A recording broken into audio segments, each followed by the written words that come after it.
تین آئی سی سی نے انہیں 3 پوائنٹس بھیجے ہیں، جس میں ایک تو یہ کہ مستفیض الرحمان کو بھارت کے دورے کے لیے ورلڈ کپ کے لیے اگر ٹیم میں شامل کیا گیا تو سیکیورٹی خدشات ہوں گے۔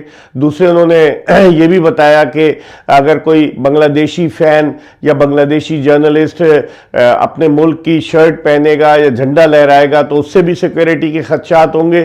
اور تیسری چیز انہوں نے یہ کہی کہ جناب جو بنگلہ دیش میں الیکشن ہو رہے ہیں ان الیکشن سے بھی جو ہے وہ سیکیورٹی تھریٹ ہوگا۔ تو اس کا کیا مطلب ہے؟ محمد رضوان کو جو کہ میلبرن رینیگیٹ کی نمائندگی کر رہے ہیں، آج انہیں کپتان نے جو سیم سدرلینڈ ہے، جو آسٹریلیا کے سابق چیف ایگزیکٹو جیمز سدرلینڈ کے صاحبزادے ہیں، انہوں نے انہیں ریٹائرڈ ہرٹ کرا لیا۔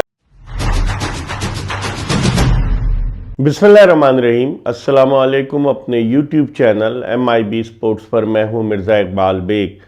سری لنکا میں 3 T20 انٹرنیشنل میچوں پر مشتمل سیریز کھیلنے کے بعد آج پاکستانی کرکٹ ٹیم وطن واپس پہنچ گئی ہے اور آئندہ چند دنوں میں پاکستان کے ورلڈ کپ کے اسکواڈ کا اعلان متوقع ہے، اور وہی اسکواڈ جو ہے آسٹریلیا کے خلاف اس ماہ کے آخر میں جو 3 T20 انٹرنیشنل میچز پاکستانی سرزمین پر کھیلے جانے، وہی اسکواڈ ان 3 T20 انٹرنیشنل میچز کے لیے پاکستانی ٹیم میں شامل ہوگا۔ ذرائع یہ بتا رہے ہیں کہ جو 15 رکنی ٹیم گئی تھی سری لنکا، اس ٹیم سے جو ہے وہ عبدالصمد، اس کے علاوہ خواجہ نافع اور وسیم جونیئر کو ڈراپ کیا جائے گا۔ عثمان طارق پر ابھی کوسچن مارک ہے کہ کیا عثمان طارق اسکواڈ کا حصہ ہوں گے یا نہیں ہوں گے۔ جو ڈراپ کیے جائیں گے کھلاڑی وہ ریزرو میں شامل ہوں گے، جبکہ حارث رؤوف کی انٹری ہوگی، اس کے علاوہ بابر اعظم کی بھی انٹری ہوگی اس ٹیم میں۔ تو اب دیکھتے ہیں کہ جو حتمی 15 رکنی اسکواڈ ہے اس کا اعلان کب ہوتا ہے۔ آئندہ 1-2 دن میں PCB کے چیئرمین کی منظوری کے بعد اس ٹیم کا اعلان کیا جائے گا، کیونکہ دنیا کے بیشتر ممالک اپنی اپنی ٹیموں کا اعلان کر چکے ہیں۔ دوسری طرف آج بگ بیش لیگ میں ایک عجیب و غریب واقعہ دیکھنے میں آیا، جب محمد رضوان کو جو کہ میلبرن رینیگیٹ کی نمائندگی کر رہے ہیں، آج انہیں کپتان نے جو سیم سدرلینڈ ہے، جو آسٹریلیا کے سابق چیف ایگزیکٹو جیمز سدرلینڈ کے صاحبزادے ہیں، انہوں نے انہیں ریٹائرڈ ہرٹ کرا لیا۔ انہوں نے اس بگ بیش لیگ میں آج اپنا پہلا چھکا بھی لگایا اور ان کا جو 26 رنز انہوں نے بنائے تھے، اور اس کے بعد انہیں بلا لیا گیا۔ ان کی اس اننگز میں 1 چھکا اور 2 چوکے شامل تھے۔ تو یہ ایک طرح سے بڑی ہیوملیشن ہے، کیا اسٹریٹجی کا حصہ ہے، کیونکہ یہ پہلے پاکستانی کرکٹر بنے کہ جنہیں ریٹائرڈ ہرٹ جو ہے وہ بلایا گیا بگ بیش لیگ میں۔ اب تک پاکستان کے کئی کرکٹرز نے حصہ لیا لیکن اس طرح کا واقعہ نہیں ہوا۔ تو یہ کیا ہے؟ یا تو محمد رضوان کی کارکردگی سے کپتان اور ٹیم مینجمنٹ مطمئن نہیں تھی، انہیں 4تھے نمبر پر بیٹنگ کے لیے بھیجا گیا تھا، تو آخر یہ واقعہ جو پیش آیا، اس سے آپ دیکھیں نا کتنی ہیوملیشن ہے کہ ایک کھلاڑی کو جو کپتان رہا ہے، جس نے رنز اسکور کیے ہوئے T20 انٹرنیشنل میچز میں، اس کو جو ہے وہ اس طریقے سے واپس بلانا۔ اب دیکھتے ہیں آئندہ جو اگلے میچز ہیں میلبرن رینیگیٹ کے، ان میچز میں میلبرن رینیگیٹ کی ٹیم جو ہے رضوان کو کھلاتی ہے، یعنی وکٹ کیپر بیٹسمین کی حیثیت سے۔ تو اب دیکھتے ہیں کہ اگلے میچز میں آیا محمد رضوان کو شامل کیا جاتا ہے یا نہیں۔ دوسری طرف بنگلہ دیش اور ICC کے درمیان جو محاذ آرائی کا سلسلہ جاری ہے۔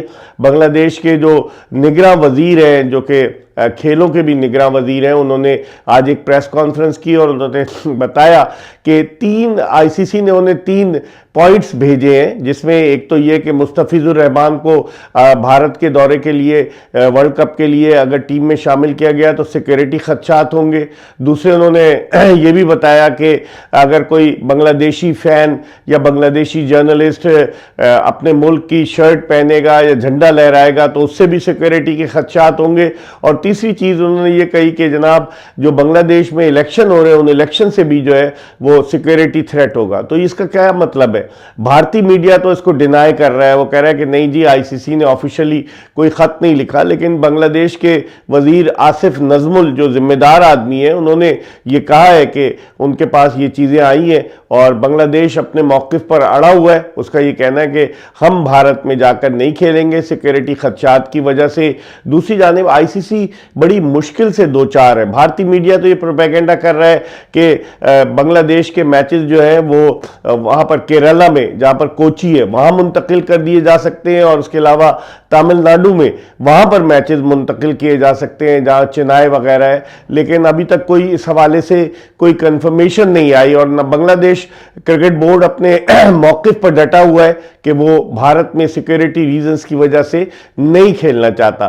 اب آئی سی سی کیا فیصلہ کرتی ہے؟ بھارتی میڈیا تو یہ کہہ رہا ہے کہ جناب بنگلہ دیش باہر ہو گیا، اگر نہیں مانے گا تو باہر ہو گیا، لیکن اس سے T20 ورلڈ کپ کی ساکھ کو نقصان پہنچے گا۔ بھارت کو کامن ویلتھ گیمز کی میزبانی بھی کرنی ہے، اور اس کے علاوہ بھارت اولمپکس کے لیے بھی بڈ دینے جا رہا ہے، تو اس لحاظ سے کھیلوں کے حوالے سے اگر کسی ملک کے ساتھ ایسا سلوک ہوتا ہے تو بقیہ ممالک کے ساتھ کیا ہوگا یہ بھی دیکھنا ہوگا۔ انتہا پسند جو بھارتی حکومت ہے وہ اس طرح کے اقدامات کر رہی ہے جس سے کھیل اور سیاست کو اس نے ایک ساتھ مکس کر دیا، حالانکہ کھیلوں کو سیاست سے الگ ہونا چاہیے۔ تو اب آئندہ آنے والے دنوں میں ایک آدھ دن میں فیصلہ متوقع ہے کہ کیا ہوتا ہے، اور جس طرح سے پاکستان نے پیشکش کی تو بہت پریشان ہے، آگ لگی ہوئی ہے۔ حالانکہ پاکستان تو میزبان نہیں ہے، دو میزبان ہیں سری لنکا اور بھارت، اور پاکستان نے کہا کہ بنگلہ دیش اگر اپنے میچز پاکستان میں آ کر کھیلنا چاہے تو ہم اس کے لیے تیار ہیں، جس پر بنگلہ دیشی وزیر نے کہا ہے کہ ہم وہاں بھی جا کر پاکستان میں بھی کھیلنے کو تیار ہیں، ورنہ ہمیں سری لنکا میں کھلایا جائے۔ تو اب کیا ہوتا ہے، بہت ساری چیزیں چل رہی ہیں، اس کے حوالے سے ہم آپ کو اپڈیٹ کرتے رہیں گے، اور پاکستانی ٹیم کا اعلان کب ہوتا ہے ورلڈ کپ کے لیے اس کے حوالے سے بھی آپ کو بتائیں گے۔ دیکھتے رہیے MIB اسپورٹس۔